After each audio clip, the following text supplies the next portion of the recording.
Hello once again. Alongside James and Chris, my name is Ryan Chambers. Welcome to Starcastic Remarks.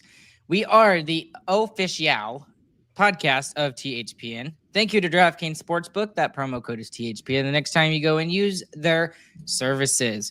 Got lots of things to talk to you guys about this evening. Thank you all for those of you who are listening live. There's even more of you that are listening afterwards.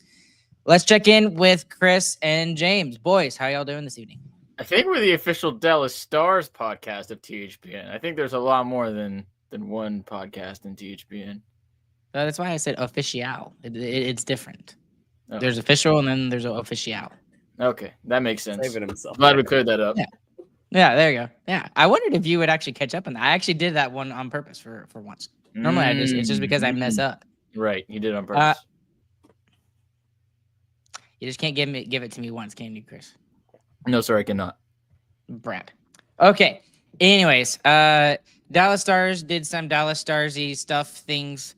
We're going to talk about this one guy named Mikko Rantanen a little bit further because there's some trade drama coming out of Carolina and all of that shebang. And somebody's lying, so that'll be interesting to see who we figure out is telling the truth or not there.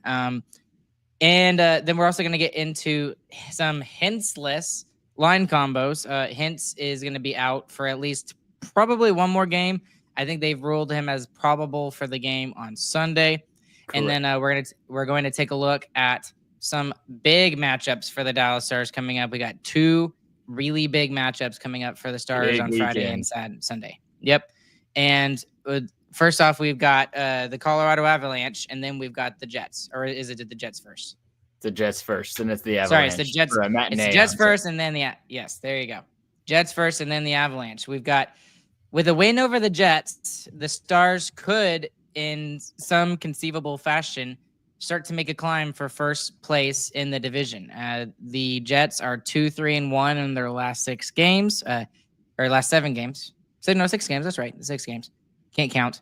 And we could see the Stars catapult themselves into first place. And honestly, if you're Dallas, last year you didn't really care all that much about getting first in the division. At least as me personally, I did not care that much. I just wanted to see them play well going into the playoffs. But considering who you might have to face in the first round, if the playoffs started today, the Dallas Stars would be facing off against the Colorado Avalanche, the 4th best team in the NHL.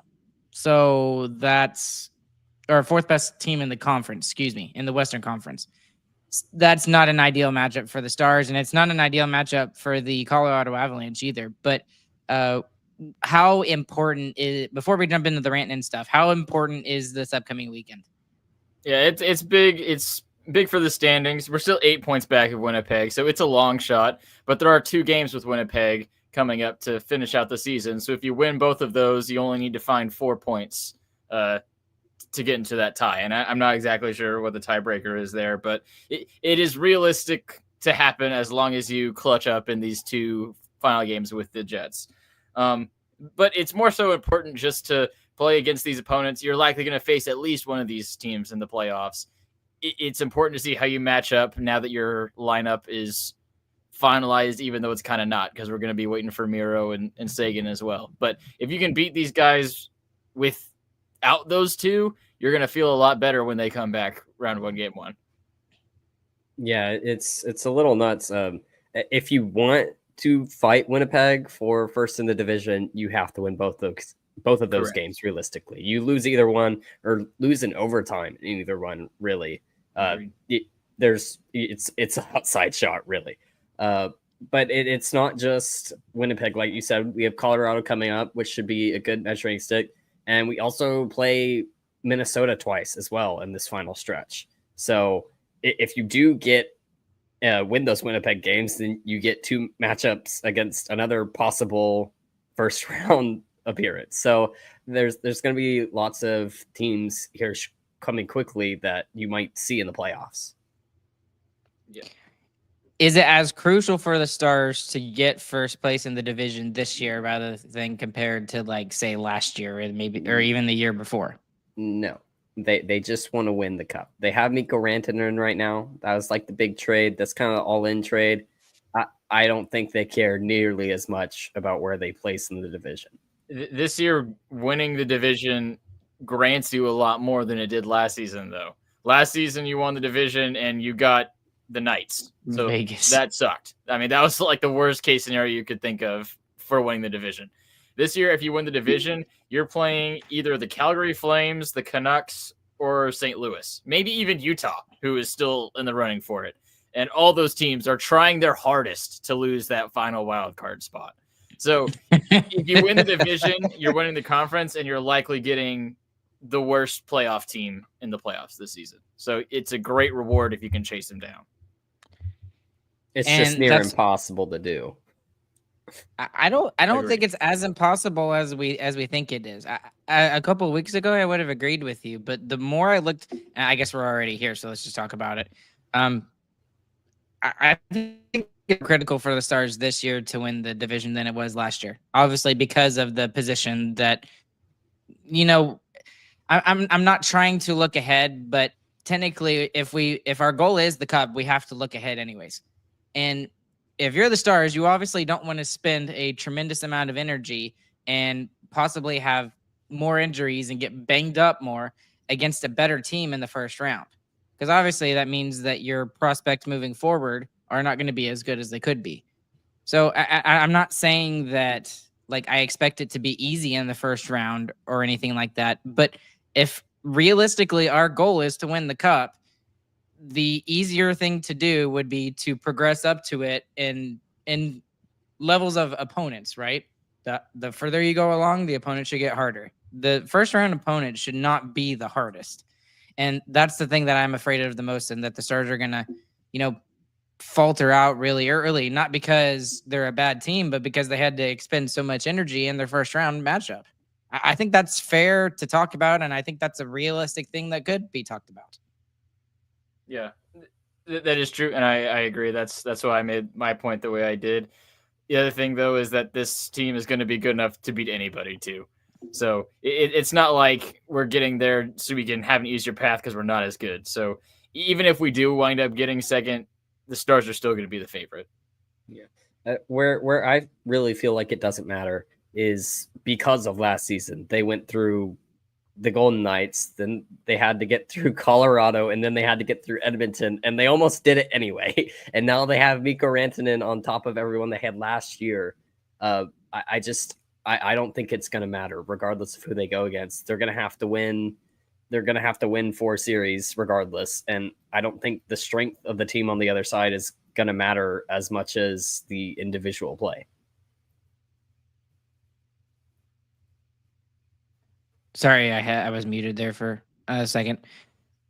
I know y'all aren't as big on it as the others, but I really think that this is something the Stars should try and track down.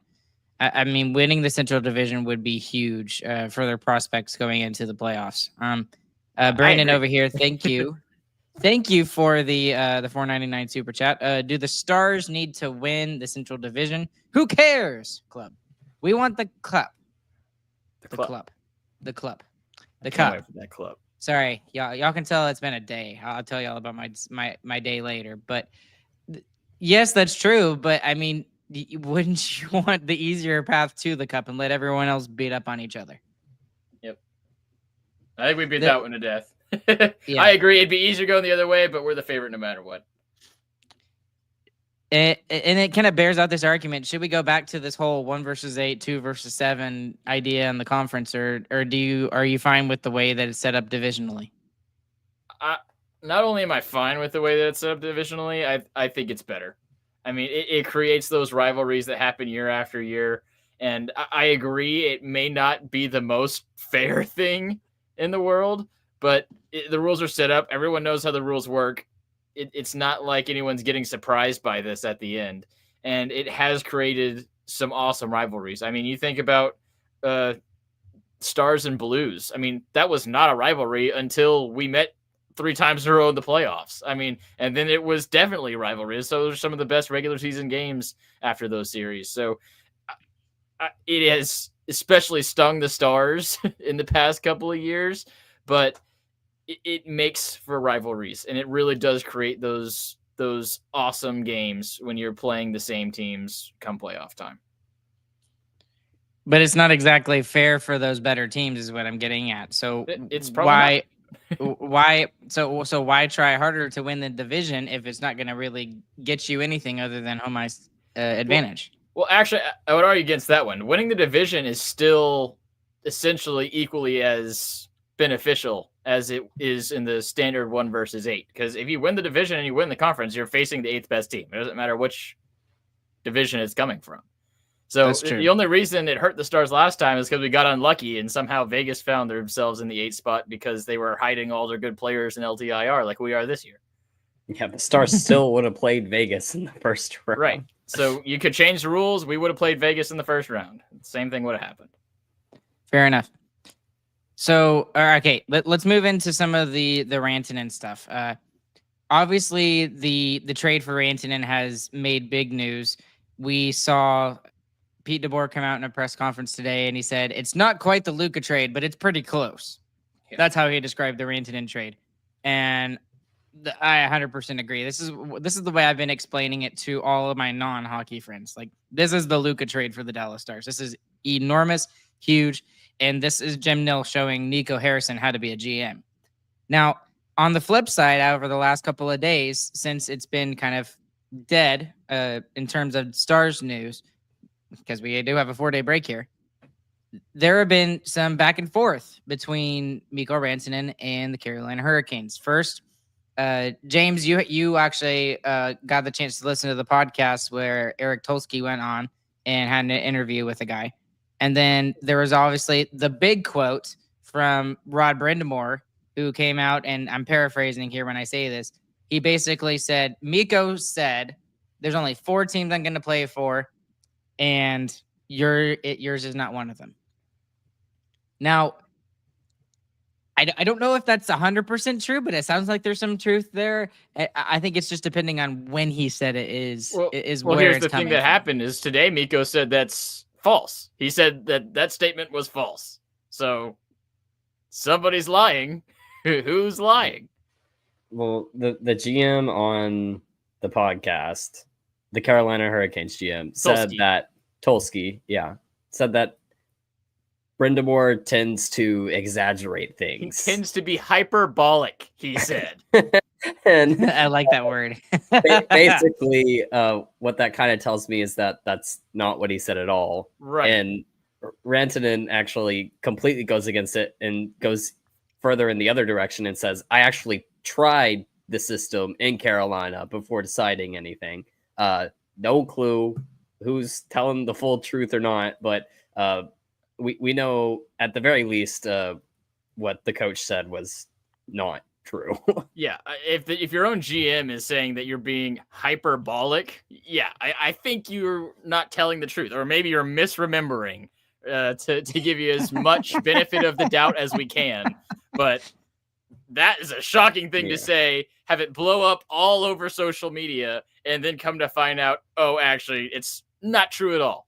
Yeah, and it doesn't. That's crazy. It doesn't even make sense to be true because he said that's what Mikko said when he got traded there. He said and first dive. Rantanen didn't know what was going on because he didn't even know he was going to get traded. So how did he know what team he wanted to go to and whatnot? So and whatever. In fact, later in Mikko's interview, he said he was doing the Hurricanes a favor by telling them which teams he'd be willing to sign an extension for, so that they can get the most value for him. He said that was his thought process. Like, sorry, I'm not going to resign with you. I don't feel like this is the right fit, but to do you a favor, I will tell you which teams I will resign for so you can get the most back from me in a trade. I mean, and here we have Rod Brind'Amour saying he's just an egomaniac and throwing him under the bus with that kind of quote. I mean, that's a crazy thing to say. And it's almost like you need to apologize for it with how viral that quote went too, when it comes out to be absolutely false.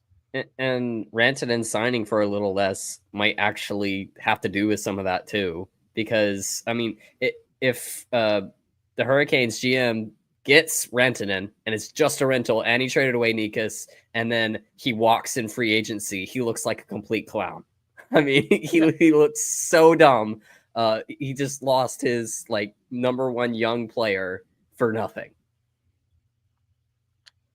I mean, y'all pretty much summed it up very, very, very, very well there.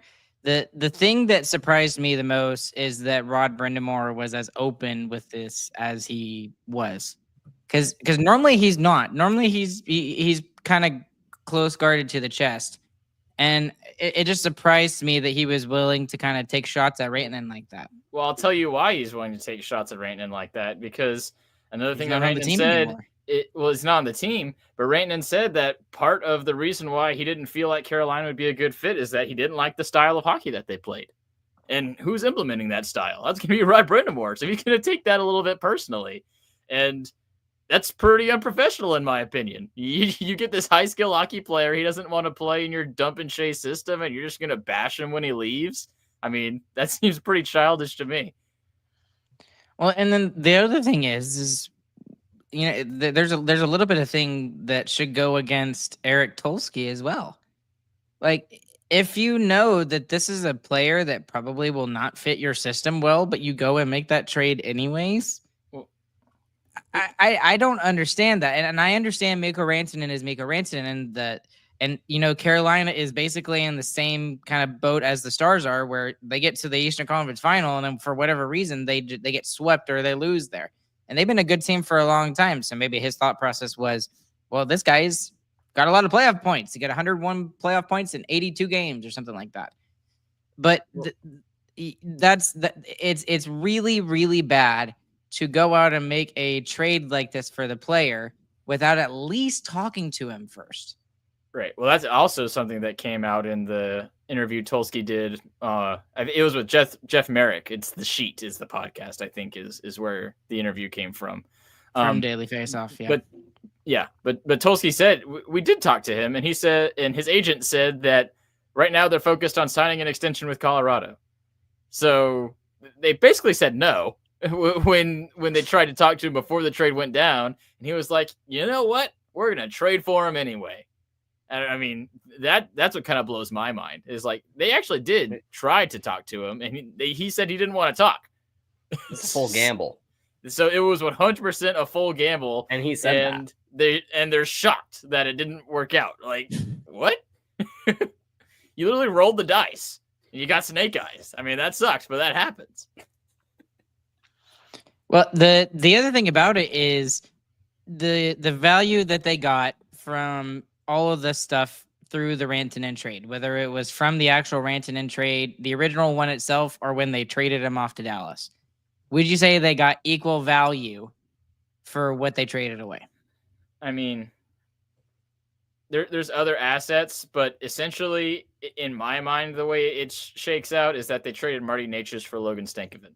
So I would say no. Well, Stankoven and 2 firsts. Right, but they traded picks away as well to get Rantanen. Lower picks, but they were lower, but still, I'm calling the picks a wash because picks are picks. If you don't pick well, then they're worth nothing anyway. So the way I'm looking at it is Necas for Stankoven, and I think that's not a good trade. You also forget Taylor Hall. Don't forget Taylor Hall. Taylor Hall was part of that deal. Yeah, he's too. great. They did get Taylor. He's killing it. It might end up being a better trade later, but as of right now, current developed Necas and current developed Stankoven, Necas, sorry, Necas is better than Stankoven currently, which is tough when you're talking about you were trying to bolster your team for the playoffs. And that's the other thing. Undoubtedly, from last week to this week, Carolina is a worse team, and they're a cup contender that got worse at the trade deadline. That's just shocking. That's kind of where I was going at, and the fact that yes, they are a worse team than they are now, or than they were. Excuse me. So, anyways, is there anything about this whole drama and anything else that specifically needs to talk about? Because there's a couple of other things that he talked about with the media today that I think it would be fun to discuss. I thought Rantanen handled it well. I mean, when a quote comes out like that makes you look totally unprofessional, I think you do have to kind of stand up for yourself a little bit. And I think he did it in the right way. He didn't call anybody out by name, but everybody knew what he was talking about. And he just flat out said it wasn't true. So I think he defended himself well in the media, and I think he had to do it. It's crazy that it even got out like that too, because it's not like he hasn't said everything that went on during this whole thing. Like when the trade happened and he had the first media availability with the Stars, he talked about how he went through this process of not really knowing what he wanted to do next and trying to look at everything from all angles and whatnot. And it still comes out and like day one, he said no. There were a couple of there were a couple of other things that he talked about today with the media. I thought it was interesting that he mentioned specifically barbecue. He was asked about barbecue, and that's all he had talked about is he had heard that Texas barbecue was really, really good. I gotta be honest. I think he thinks barbecue is grilling. I think he's under the impression that it's the same thing. He'll get learned. I'm wondering. So. I'm not quite sure what to take of this. This is why hockey players don't like talking to the media sometimes, because things get blown out of proportion like this, and then they decide to say something that they probably shouldn't say, and then it leads to all of this nonsense stuff in between he said, she said stuff. So I do think that Rod Brind'Amour was just kind of a little bit butthurt about some of the comments that he made, but I think it's just we just need to leave it on the table and just call it good. Yeah, we've bashed Brind'Amour enough, and he deserved it. I don't think he was expecting it to blow out of proportion like that either, though. I don't think Brind'Amour knew what he was saying. I think he was just talking, which happens. Which does happen, yeah, it does happen. Okay, all right. Specifically, with our some of the other stuff we need to talk about. James, you wanted to discuss some of the Hintz-less line combos that we're going to see probably on Friday. What did you want to discuss specifically about those? There's a pun in there somewhere. We need to find it. Hintz-less? I don't know. We got to find that pun. It's in there. All right. I wanted to talk about it because not having your number one center makes you kind of wonder where to put Mikko Rantanen. And taking out Roope Hintz actually leaves a lot of gaps in the lineup, and looking at who you think would match up with who the best. And also they were tinkering with it at practice today because Roope can't raise his blood pressure right now because they're scared the pressure in his eye is going to get too big and that'll mess stuff up. So that's the update with Hintz. He's got, they said like a week, basically. Yeah, he said he's possible to play on Sunday. So he's for sure out Friday. But they had some really interesting looking lines at practice today. And they actually had, I don't know what you would call the first line with the way it's shaken out, but this is what it is. It's Ben Johnston Rantanen as one line. And then it's Robertson, Duchesne, Granlund, then Marchment, Bork, Dodonov, then Beck, Steele, Blackwell.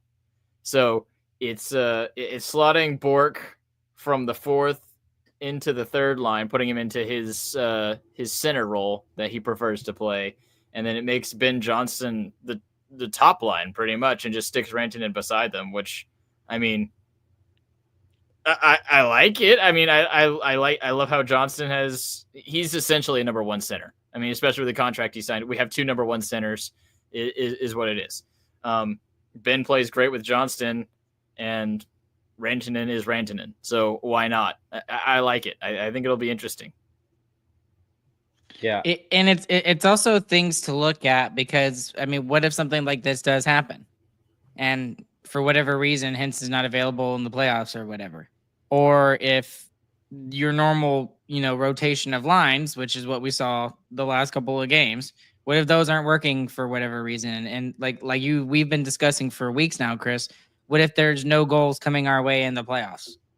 Well, now they're experimenting again, even with a top player with Rantanen, and they're looking at, okay, if this happens and it's not working, will this specific area of moving guys around and kind of shuffling the dominoes on the table, will this work if we have to go this way? And I think it's just experimentation by Pete DeBoer. He's doing his job. He's trying to find things that work. when certain players are out or if something's not working. So especially I really like this. Especially when you get a new player. What I kind of want to see as a top line, instead of Wyatt being there with Rantanen, would be Duchesne with Rantanen. Specifically because Duchesne kind of does stupid things with the puck. He creates his own space very quickly. And I feel like that's something that Rantanen could really take advantage of more than when we saw him with Wyatt late stages of last game. I definitely think Wyatt could be your number one center. I don't know if he's quite there yet, honestly, personally, because of I look at other number one centers in the league, and every time he matches up against them, he just gets absolutely dominated. And that's what kind of feels bad for me and why I kind of trust Duchesne more there, because he's been a number one center before. So I kind of defer to Duchesne. Yeah, that one also would be interesting because Duchesne is a lot more creative with the puck than Johnston is. Johnston's pretty much always making the right play, which oftentimes isn't super creative, but Duchesne, like you said, will do like stupid, crazy things with the puck sometimes. So he'll do some interesting things that can give Rantanen some space, or it can have Rantanen create space for Duchesne the other way. So I definitely agree. That's something to experiment with. I don't like the defense from Duchesne on the top line. I get what you're saying with Johnston when he matches up there, but I think the same thing, maybe worse, would happen if Duchesne was actually matching up 1-for-1 with another team's top line. Yeah, maybe. I kind of like the idea that it makes Rantanen more free. And if you're talking about that's going to be your star player and you're banking on goals, I feel like you put him with Duchesne. It allows him to be more creative, and I think it would give a little bit more offensive potential for sure. What's really interesting for me, guys, in all of this is the Marchment versus Ben discussion. So the thing that I don't understand, and maybe y'all can help me kind of talk through this, but is it literally just because Ben plays well with Johnston, or is there another reason why he's on that pseudo first line, second line, whatever you want to call it, with Rantanen? Because I think it surprises me a little bit, considering you've got, I mean, you could throw Bork on there, you could throw Dodonov on there, honestly, and I think it would work pretty good. I mean, I just don't know. So I mean, what's the other reasons for Ben being on the left side of that line? I really think it is because he plays well with Johnston, and I mean, when with him and Johnston and Dodonov really get rolling, I mean, they can become the Stars' best line because of their connection together. So that's what I think it is. It could also be you want to have a little bit more meat up there to defend your new toy. So that could be part of it, especially after those two big hits Rantanen took the other day. Yeah, that's true. It's weird because Rantanen does need defending, even though he's 6'4" and 200 pounds, because he doesn't really he doesn't play as physical as a 6'4" player does normally. I wouldn't say needs defending, because I mean, when Robertson got in that little scrum in the first period the other night, Rantanen jumped right in there easy and he was comfortable and fine doing it. But it's just that he is very clearly now the Stars' best player, so he's going to get run. That's what it is. That's why Miro gets run all the time. I mean, when you go to the playoffs, Miro's getting hit every time he touches the puck. The same thing's going to happen with Rantanen. The other aspect of this is Mason Marchment, and Mason Marchment has not been the same since he's come back from injury. He has not been bad, and especially defensively. I think if he was a liability defensively, we would see that by now. Yeah. Or at least it's not really costing the Stars. So someone is helping cover up his deficiencies, or he's playing well defensively. But like that offense that he had with Duchesne is not really there right now. So maybe that's another reason why they're trying to look at the fact of, this is not really working right now. Let's split them up. Let's see how it goes. Robertson normally does better with a guy who's got some speed and can make plays with the puck. And maybe Marchment just needs a de-escalated role right now, just to try to get him going a little bit, and maybe putting him with a young guy like Bork in the center, maybe that can jumpstart him a little bit. Yeah, that's what it is. I think for sure. Marchman's just not playing really well right now. I wonder how much of it is because of the cage he's got on. Honestly, he's not playing bad. He's just not. He's not producing. Doing it.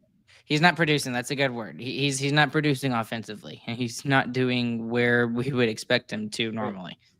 And I think some of that is that he hasn't played with Duchesne as much this whole time. I mean, since Granlund came in, they've kind of put Granlund and Duchesne together more, and then it pushes Mason down the lineup a bit, and he has clearly struggled without the same type of space that Duchesne opens up for him. I just thought that the top three lines like that were very interesting, and it's weird. It's weird, but the thing it's lines that we haven't seen before is really what it comes down to, because none of these lines have been put together for the past 2 years because half the players were not on the team.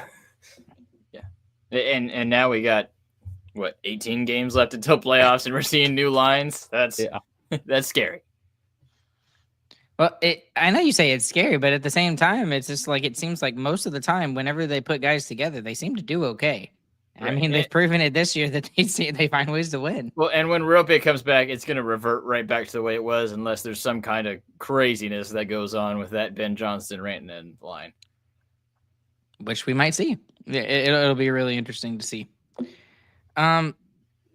This is a little bit off topic because we're mostly talking about the forward lines, but there is one player that I do want to kind of give flowers to, and I talked about it with Joey on Locked On Stars yesterday. I really want to talk about Matt Dumba for a second. What is he doing differently than the beginning of the season? Because is he just not? Is he like finally skating and he actually just looks comfortable now, and that's literally just it? Or is there something extra to his game that he's adding that has made him a more effective player down the stretch the last 2 or 3 weeks? I mean, you got the bubble off, and now I'm going to stand by my theory that he got the bubble off. I wondered if y'all are going to go there or not. I kind of set you up. I really think that can't be the only thing, though. I think it's helped him out a lot with being able to see the puck better, honestly. Because before, you would see, like, on the wall, he would do that stupid thing that everyone else does, but they do it better than him, or more consistently, I should say, where the puck's coming around and you try to get it off the wall with your backhand, and he would whiff that constantly. And since he's gotten the bubble off, I've seen him whiff it like once, maybe twice, which is really promising, because I think we got scored on 4 or 5 times just this season from him missing that. Yeah, and I think he's just been more aggressive on pucks. I mean, he's really getting after stuff and making sure he wins puck battles. I mean, that was the other thing. I mean, you see him get swimming in his own zone sometimes, and it's like, you wish you would just go after the puck and go after the puck carrier. And he started doing that. He started going after the puck, and if he can't get the puck, he's at least sealing that guy out of the play. So he's not trying to do everything at once. And maybe he's like finally buying into the system that the Stars defense plays, that James was mentioning earlier in the season, that it just seemed like he was just not doing at all. So, and whatever it is, he's definitely ramping up as we come towards playoffs, and is going to be making a case that he should be in the lineup over Bischel. Yeah, and he is getting lost less often. He's still, I mean, we've seen it a couple of times throughout this short run without Miro, and then we saw it a bit with when Bischel went out for the couple of games, where he would get lost a little. But like you said, most of the time now he is finding a player and finding something to do. Yeah, taking someone out instead of basically swimming is what it looks like. I just thought he deserves a little bit of flowers here, because he's been doing really, really well lately. And I know that should not be the expectation of him being a third pairing defenseman, but you're starting to see a little bit more on social media, a little bit more acceptance of him being on that third pairing role and that being okay. And another part of it is that if he can slightly mitigate his defensive deficiencies, then you do get to see the physical side where he'll jump in for whoever is in a scrum. Like the other night in that same scrum with Robertson and Rantanen, Dumba pushed Rantanen out of the way and pushed everyone else out of the way, so right in the middle, and took so I think everyone on the other team was face washing him. I mean, he took all of it, and Robertson was completely out of it at that point, and that is something that is actually it's going to be a really big deal come playoff time. If he is on the ice and he just takes the best players out of it, and he's the one standing in the middle of all of it, I feel like that's going to be a bigger deal than it would be in the regular season. And here's the thing: come playoff times, would you rather have Liam Bichsel or Matt Dumba to play that role? Why not both? No, I'm just kidding. No, who are you going to take out? CD, who's playing 20 minutes a night? I'm totally just kidding. Obviously, I don't want to see both of them on a regular basis on that third pairing because we've already seen games where they've been,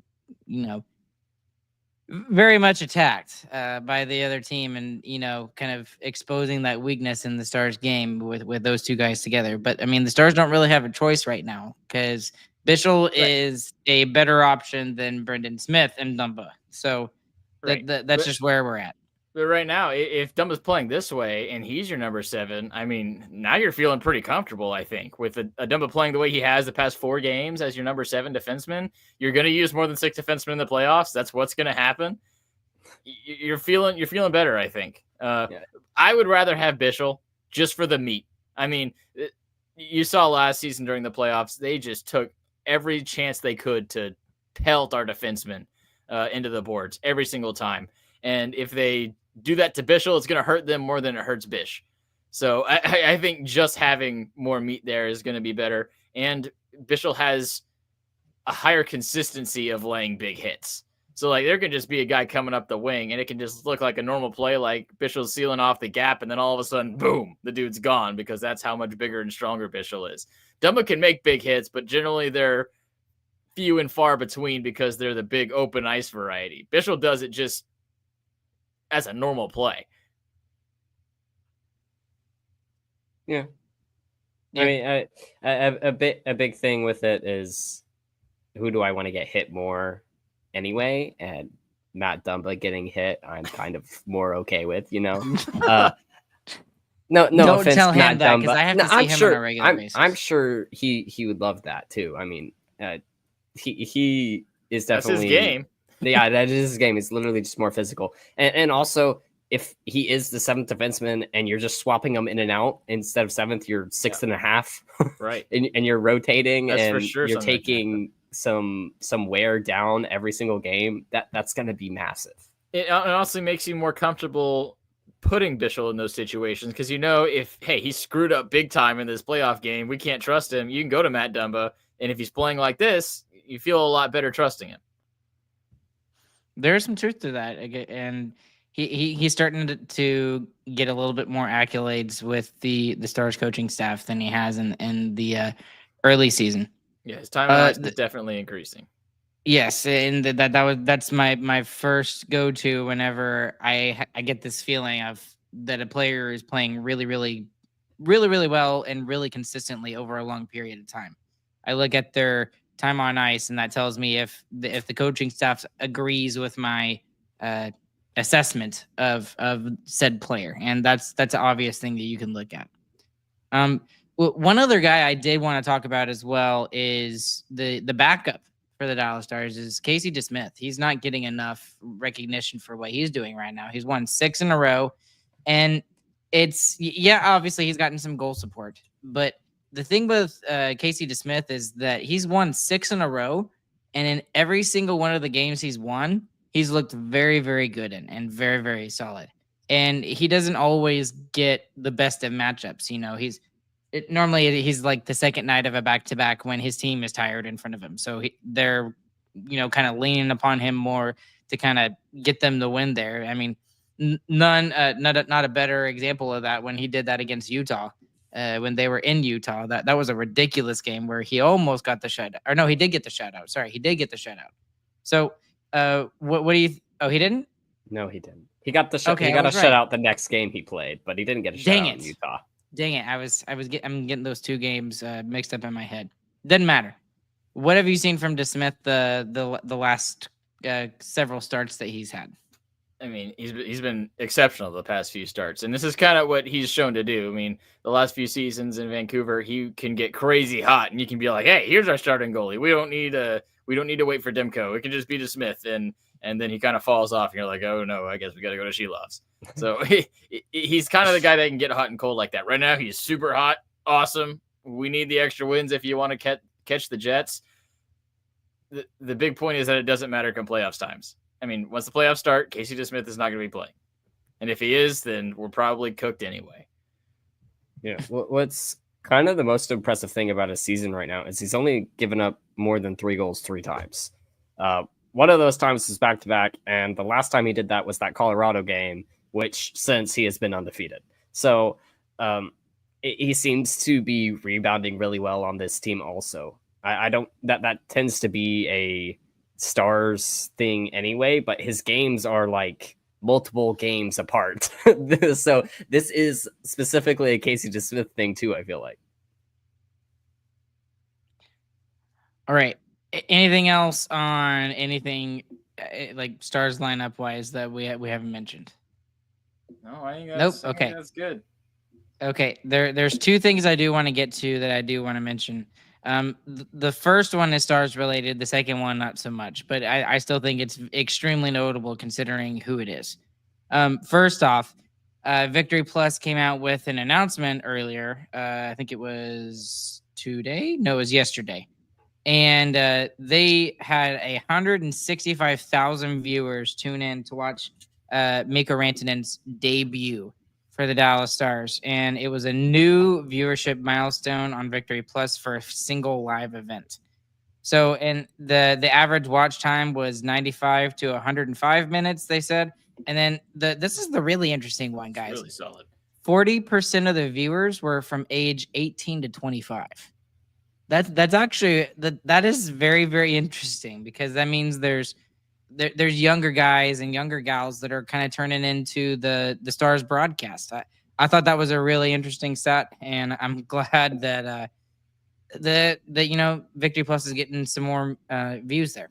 And it makes sense with the type of product that Victory Plus is. It's a streaming service that is free to use. That's literally up every single every single young person's alley. Yes, free. Yes, please. Thank you. Right. And with the current sports situation around the city of Dallas, especially with the Mavs, I mean, with Luka getting traded and then Kyrie getting injured for the season, and the whole season going from going all right to literally being a wash in about a month. I mean, to have something to turn to and have the Stars trade and actually acquire a top 10 player in the NHL and be at the top of the league standings, I mean, that's kind of bandwagon you want to hop on. And this is where Victory Plus this season is so huge, is that the Stars can capitalize on that kind of momentum. And you can get Mikko Rantanen, you can bring him in, you can have all this hype, and you could say, click this link and you can watch the game for free right now. And that's exactly what's happened. So without Victory Plus, this Mikko Rantanen hype and the early bandwagoning on the Stars by the city of Dallas, which usually doesn't happen until round 2, is not possible without Victory Plus. Yeah, and I mean, it's been on the news too. I think Josh, our color commentator, or no, our play-by-play, was on the news and talked about the Stars and the Rantanen trade and how they're going all in, and then mentioned Victory Plus at the end and said it's free to watch. And Razor made a tweet today. He took a picture of the Stars media room, and there was a ton of cameras in there and a ton of reporters that look like they probably don't know anything about hockey. And it's just everyone's jumping on the bandwagon because of how great of news this is in a time where there's not a lot of great sports news in Dallas. Yeah, the only other team within the DFW Metroplex that is probably worth paying attention to right now is the Rangers. Yeah. And the Rangers look primed and ready to make Bounce it back back to the from that playoffs. last season. Yeah. Last year was kind of a little bit weird, but And they started today too. They did. That is true. The thing about all of this, though, is that does this allow the Stars to be a little bit more noticeable and a little bit more important when it comes to the DFW landscape? Does that make hockey? I mean, hockey is a big thing for us, but let's be honest. For a majority of fans in the DFW Metroplex, hockey is maybe their third or fourth sport in DFW sports. Does that maybe climb up the ladder a little bit for them? It absolutely does. And normally it happens when the playoffs start, when the games hit nationally televised and everyone can actually watch them. And what we're seeing right now with people coming in earlier is not possible if we're still on Bally Sports, if it's still on $20 pay to watch. So this is really interesting to see. And this is where the Stars' gamble of going with the free to watch model looks like it could be paying off. We'll see how much of those numbers they can keep. I just thought it was really interesting to bring this up, and I'm good for Victor Plus to do some self-promoting there. That's huge for them. 165,000 is not little by any stretch of the imagination when it comes to like regional broadcasts like that. So good for them. Yeah, they said that eclipsed the 5 lowest watched nationally televised games. So they're beating games where everybody in the nation can watch. So that's crazy. That is absolutely crazy. Okay, let's take a look at one other thing that I want to mention, and it's because it just kind of came out of nowhere, and I was really surprised. And before you get there, thanks Ryan for the $9 super chat. I don't know if $3 can buy a full size candy bar anymore, though. It can. No, it still can. Okay, I think it can. Maybe not king size though. Okay, what candy bar are you getting if you had $3 to do it? Real quick. Twix. 3 Musketeers. Oh, what a terrible 3 Musketeers? Pick. I like so those. Bad. Ryan, just say something. Wow. I'm sorry, I'm on a kick. I can't get off. That's fair. Okay. Reese's. That is not Reese's. a candy bar. All right. What were you gonna say? They have all sorts of Reese's candy bars. Jeez, we're not even in the Who Cares segment yet, Chris. That's why he's moving on. That's why I'm moving on. All right. I can get on you right now, dude. All right. Last thing to talk about, and then if there's anything else y'all want to mention NHL-wise, we can. Aaron Ekblad of the Florida Panthers gets a 20-game suspension handed down from the NHL due to performance-enhancing drugs. This is not probably what you're thinking right off the bat if you're just listening to this and you haven't been paying attention to the news. Basically what this was, it was not a mistake in terms of like he knew exactly what he was doing and he was trying to get like an edge. It was nothing like that. It was he is dealing with an injury. He did not check with the medical staff of the Florida Panthers to make sure that it was okay to take. And he took this medication from a doctor that prescribed it to him for said injury. And it happened to be something that is considered performance-enhancing drugs, according to the NHL, an NHLPA collective bargaining agreement. That's all it is. Nonetheless, that is a huge blow to the Florida Panthers, to be completely honest with you, coming down the stretch. He is their Miro Heiskanen. He is their number one guy on the blue line there. And based off of the 20 games, I believe he's going to miss 1 game of the playoffs. So, okay, 2 playoffs, 1 or 2 games, depending on, I don't remember how many games they have left, but it is notable because there is a difference between just being in practice and then getting game time going down the stretch, going into the playoffs. That's going to be a huge adjustment for Aaron Ekblad come playoff time, just like it will be for Miro and just like it will be for Tyler Seguin. It's just the worst possible time in terms of ramping up for the playoffs. There's a little bit of, I don't want to say niceness, but it kind of works out just because he's not missing all of the playoff games, if that makes any sense. It would be terrible if it was at the end of the season. So let me get y'all's thoughts on that real quick. Right. And Florida's already solidly in a playoff spot, so it's not like it's going to make them miss or anything. It's somewhat easy to accidentally take something that's against the rules in the NHL. I mean, there's allergy medication that has steroids in it that would make you fail the test and would cause you to have an automatic 20-game suspension. So it's pretty tight. But that being said, I mean, you're a professional athlete. That's one of the few things you need to be paying attention to as well. So it kind of sucks, but Florida's at the top of the division. It's not going to really be a big deal. Missing those first 2 games in the playoffs, that could be a big deal, but he's going to get in at some point. That's not going to be the reason they lose a series. Yeah, I honestly, I think the biggest blow is that Ekblad doesn't get paid for those 20 games, honestly. That's true. I mean, he that's doesn't a get quarter paid? of your salary. Unpaid suspension. How much does he get paid a year? I think he's like at $8 million a year, 7 to 8. Yeah, would it Maybe be 9? like his AAV? So does he lose $2 million? I don't know. I think that's crazy. true. So a couple of comments. There's a lot of comments about this particular. Sean Shapiro said it best: as a professional athlete, you have to know what goes into your body. That is true. And he should have double checked that with the Panthers before he did end up taking them. Did the Panthers know he was being investigated and then they signed Seth Jones? No, I think they just added Seth Jones to the blue line because Seth Jones is a good addition to their blue line. I'll come back to that question here in a second. Let's see. 2 more. Nate found out listening to Morning Cup of Hockey. That's another daily face-off thing. NHL doesn't test for recreational drugs. Party on, NHL. Yes. Well, then how did Nichushkin get caught? I'm not maybe sure. Maybe he was I don't know if we taking should worse talk than about recreational. Maybe he had some hard stuff. Moving on. Loch Ness Monster. Are performance-enhancing drugs really not widespread in the NHL? I figured it goes on under the table like it does with most sports. I don't think so. To be totally honest with you, I think they because of how I mean this is a harsh punishment, and it's not like he did this on purpose.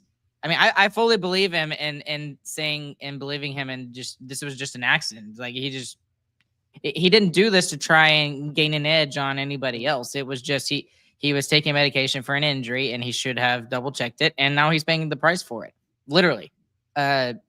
So I'm just surprised that the penalty is as harsh as it is. That's just I think it's my automatic personal based off the rules. Yeah. So it's not like yes, this was but, decided. Right. But what I'm saying is just based off of the collective bargaining agreement, I'm surprised it's 20 games. Well, I mean, I think the players want it to be high. I think they don't want any of that in their sport. I think that's part of it. There is some truth to that. And I can't really think of a big scandal where there was like any top players taking steroids or anything for hockey. And maybe they're just bad at testing for them when it was really big in the 90s and stuff. But I don't know. I can't think of one. I mean, I guess the only one I can think of is just Ekblad, and then I guess Val Nichushkin. Well, there's been small situations like this before, but they're all basically, I didn't know that was in what I was taking. It's not specifically intentionally doping the way Sammy Sosa and Barry Bonds were. But like, yeah, that is true. With hockey, recovery is such a big deal. You'd think that someone would try and do it at some point, but I don't know. Fair enough. I just wanted to mention that because I just thought that was just terrible timing for Aaron Ekblad specifically. Not so much for Florida, but for Aaron Ekblad especially. I mean, if he's going through an injury, it kind of works out. I guess that's true too. But I mean, if you can play, then you play. I mean, that's just a hockey thing. And you don't want to lose almost $2 million. Yeah, that too. That's probably the number one thing is that you don't want to lose that much money. Hopefully, you didn't buy a boat. I'm ignoring that. Any other NHL stuff that you guys want to discuss before we get who cares? No. Okay. All right. We got the who cares segment here tonight, and I cannot believe I don't remember who suggested this. Help me out, guys. Who suggested it on Discord? Give me a second. I'm scrolling to She's right gonna kill now. me. I'm gonna get there. It's Brooke. Brooke, I'm so sorry, Brooke. I am so sorry. Yeah, Ryan, Listener you're a of the horrible show. person. I know How I'm a dare terrible you. person. But anyways, she suggested our favorite hats. So we're doing our top 3 favorite hats for the Who Cares segment this evening. Thank you, Brooke, for the suggestion. Boys, what have you got for your top 3 hats? Number 3. My third is bucket hat. Because Like they an look actual doofusy, and my dog's name is Buckets. Now, you seen a bucket hat, right, James? Just like that. It's like an all-around hat with that brim that goes all the way around. Okay, yeah. All right, y'all know what bucket hats are. Anyway, All right. James. I know what number bucket three. hats are. Joey My buckets. Yeah, my that's number tough. 3rd is going to be a fez because there was one episode of Phineas and Ferb where Perry the Platypus wears a fez and it changes the theme song a little bit, and that is a great episode. And it is racist? Question mark? Probably, maybe, I don't know. Gotta be a little. I don't. That episode's I hilarious. don't think so. For me, the number 3 is because I thought it was the coolest thing in the world when I was in late high school, early college. But it's the dumbest thing in the world. A fedora. A fedora is my number 3. I thought I was so cool Millennial. wearing those things, and yeah, I enjoyed wearing it for at least a little while. But Millennial. I can't believe I wore it. Yeah, I know. Yeah, let me have it. I'll take it. Chris, number 2. I'm gonna be Canadian. It's a toque. Okay. It's a hockey podcast. This is a hockey. We're a hockey show. We're hockey guys doing hockey things, saying hockey words. It's a toque. All right. My number 2 is gonna be it's gonna be a cowboy hat because we're in Texas.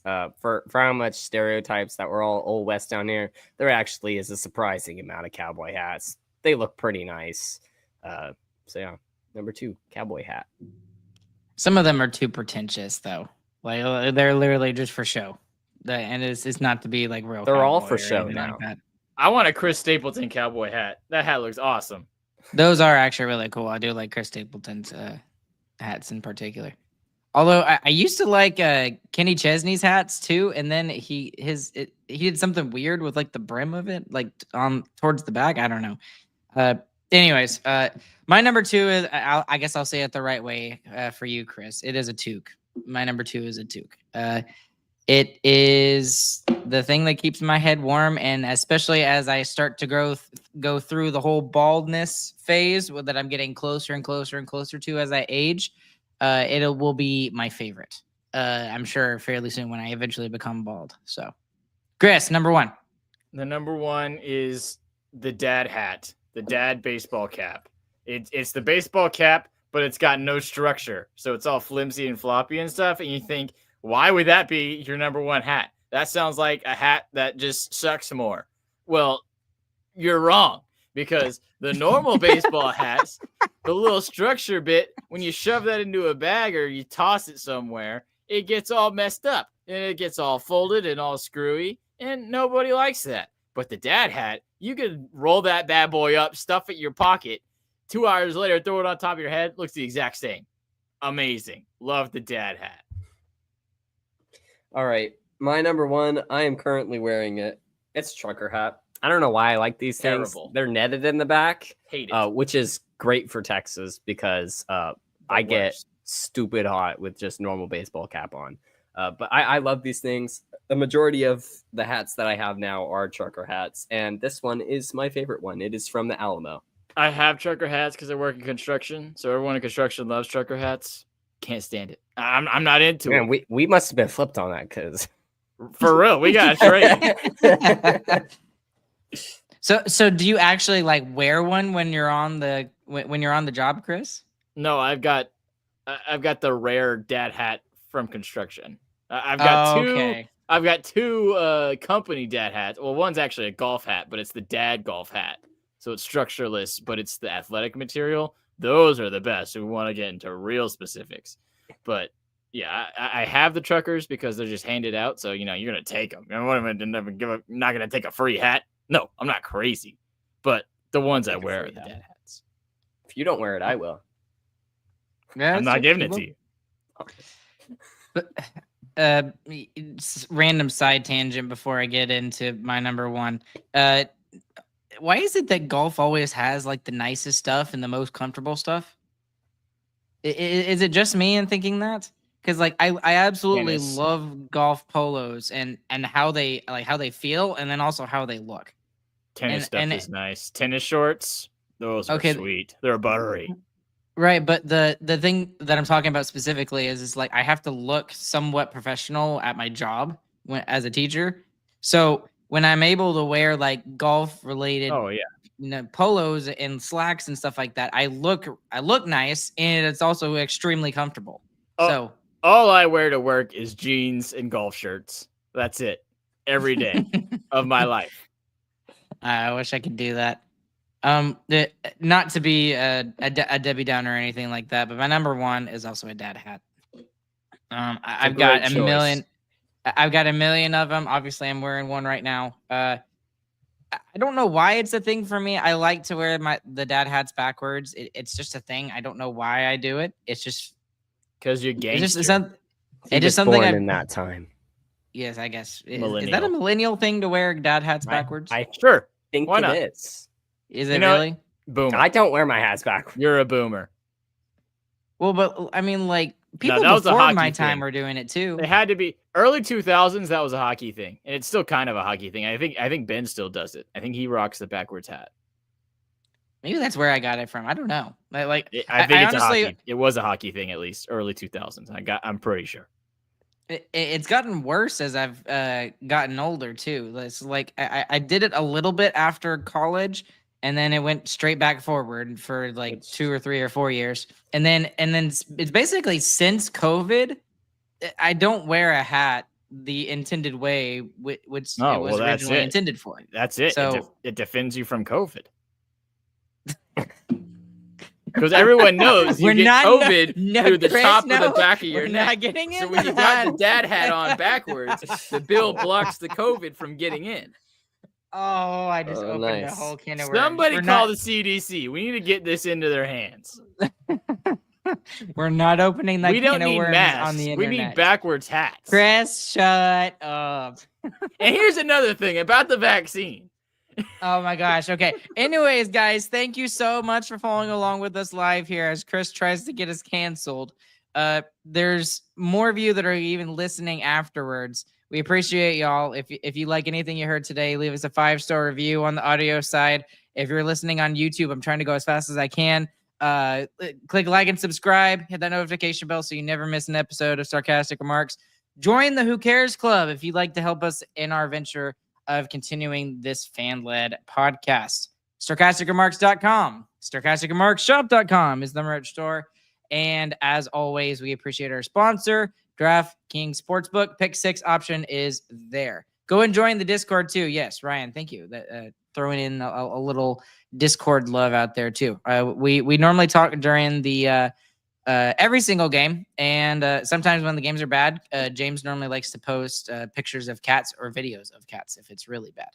Although you haven't had to do that a lot lately. People tried to start that during the Edmonton game, and then the Stars came back, so they disappeared. Yeah, exactly. Yeah, it was 5-1, and Stars made it 5-4. I was just like, my goodness. All right. Anyways, guys, thank you guys so much. We'll catch you guys on the flip side, along with James, along with Chris. My name's Ryan. And we'll be back with you guys on Friday when the Stars are going to take on the Winnipeg Jets. Probably the biggest game, very, very large game coming up here. And yeah, thank you guys so much. And